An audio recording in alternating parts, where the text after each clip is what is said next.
Nongeye kugusuhuza kandi naguhereza ikaze. Iyi ni Rayon Sports ndetse n'ikipe ya Super ikinira kuri stade ya Rusizi. Tukaba twaguhinduriye ingingo aho uzabiramo n'amavideo menshi cyane, imikino, ibintu bidushya twaranze n'imikino, harimo n'ishoti rya Chirushundura abanza no kubidoda byose bakwiriye ndetse na penalty ya Super yabushije. Turaza no kukwereka n'abafana bari kureba umupira bari mu biti. Icyo nkwibutsa gukora subscribe maze ukagira uwa mbere ubona amakuru menshi tukugezaho ajyanye na siporo kabisa. Byari bigoranye rero kwinjira muri iyi stade, aho byari bigoranye wasabwaga icyangombwa cyo kuba wakingije covid ndetse waranayipimishije, aho umupira warebwaga n'umugabo ugasiba undi. Rero abangaba akaba ari abafana bari baje kwihera ijisho umukino wa Rayon Sports ndetse na Espoir FC, bakaba bamwe bari bari mu biti rero murababona neza cyane. Akaba rero ari umukino wari ukomeye cyane, waje kurangira ibitego 2-2 bya Rayon Sports ndetse na Espoir yaje gusha penalty nataza kwibereka. Rero akaba bano rero abafana bari bari mu biti rero babuze uko bareba ndetse bari no ku muryango, babuze uko binjira bitewe n'uko ikibazo cy'uko uwitindije covid atari yipimishije covid by'amasaha 24 rero akaba rero byari byakozeho. Rero akaba ngari mu marembo ya stade ya Rusizi, urabona abafana bari mu biti aherekeye kwa Cyangugu. Akaba rero ariko bimeze rero tumaze kugera muri stade indani, rero akaba byari bimeze neza, aho wari gususurutsa harimo kenshi cyane by'abaterankunga. Rero akaba ari umunyakameruni ikindi kipe ya siporo rero wari uhagurukijwe rero abajye kwishyushya cyane kabisa.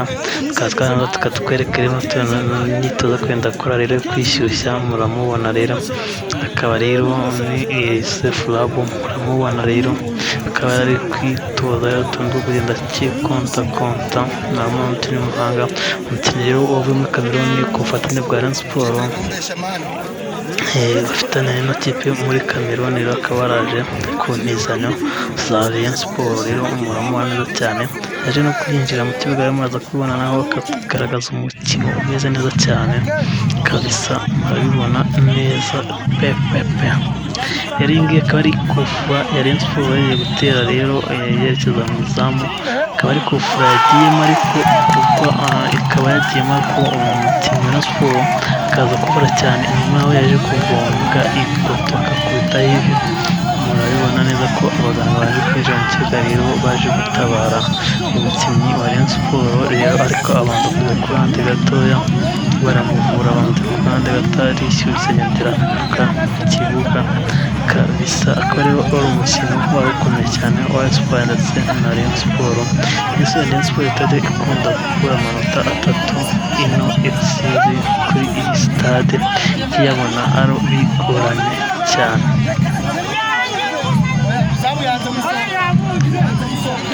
Subscribe, share na comment kugira ngo ube uwa mbere ubona izi video tukugezaho ziba zigiye zikoranye ubuhanga. Rero iyi ngiyi akaba rero ari penalty ya Espoir igiye guterwa rero yabanje gukorwa na Espoir, rero akaba agiye guterwa rero kabisa.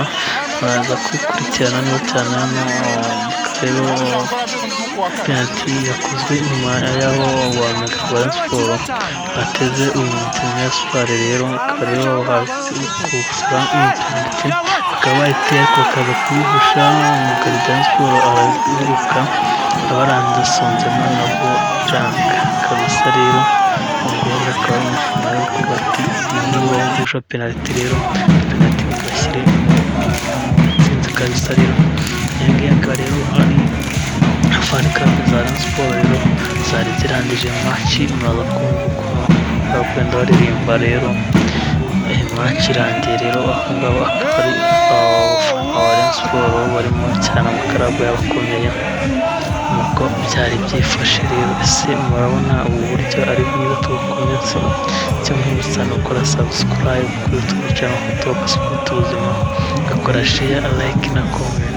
Abafite nk'ayo nagahora gahanze tuzagenda kunyurizamo uko match zagiye zirangira, akaba tuzanabikomeza no mu bihe biri imbere.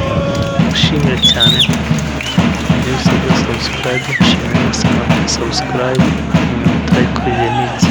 Nshimire muri mwese mufata umwanya ugashyira amavidewo ku rubuga rwa sitatasi, ku ma WhatsApp link n'ibindi byose.